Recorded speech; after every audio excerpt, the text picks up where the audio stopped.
Kabbalah is one of the most widely practiced forms of mysticism.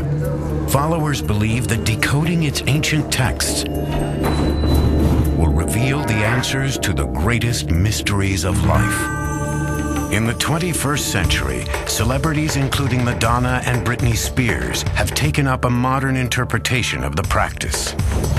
Yet the spread of Kabbalah has sparked controversy. Strict adherents warn that this mystical practice holds hidden perils. Throughout history, followers have coded their writings to protect Kabbalah's secrets. How many levels of understanding are there? Maybe infinite.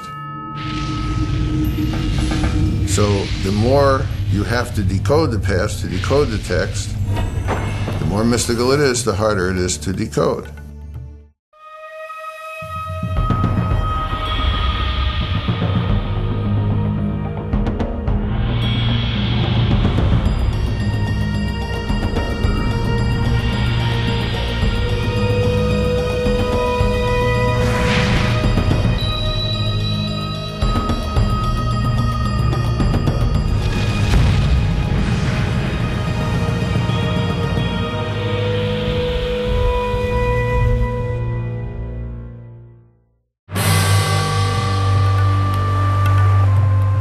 In Babylon, at the beginning of the 6th century BCE, a young Israelite named Ezekiel has a vision.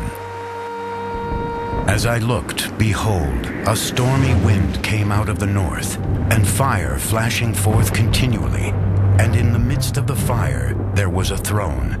Sitting on the throne was a figure that looked like a man. Ezekiel believes he has peered into heaven and seen God seated on his throne. This vision captivates a group of Jewish mystics. They hope that by studying this image, they will one day see God for themselves and become one with the divine spirit. Jews who are seeking a mystical experience will try to reimagine what Ezekiel experienced. So it becomes the model for Jewish mystical ascent, really until the emergence of Kabbalah. In the 2nd century CE, the Roman Empire controls what is now Israel. Jews who practice their faith openly are either killed or forced into exile. It is during this time that many Jews turn to mysticism to help them understand God's will. Rabbi Shimon Bar Yochai is one of the men searching for answers. Rabbi Shimon was a great advocate of the people of Israel and taught that Israel has a special intimacy with God. And he fled from the Romans who sought to execute him because of anti-Roman statements he had made. According to Jewish texts, Bar Yochai hides from the Romans for 13 years in this cave in Pekaim, Israel. Here, Bar Yochai meditates on God and the universe, using the Torah, or Hebrew scriptures, as his guide. His unique methods and devout practice make him one of the first key figures in Kabbalah's history. Like Bar Yochai, other small groups of Jewish mystics begin trying to achieve a greater understanding of God. Since God wasn't coming to them, they were going to where God was. So they wanted some kind of experience of the divine. They used certain meditative techniques that worked them up into an autosuggestive hypnotic trance.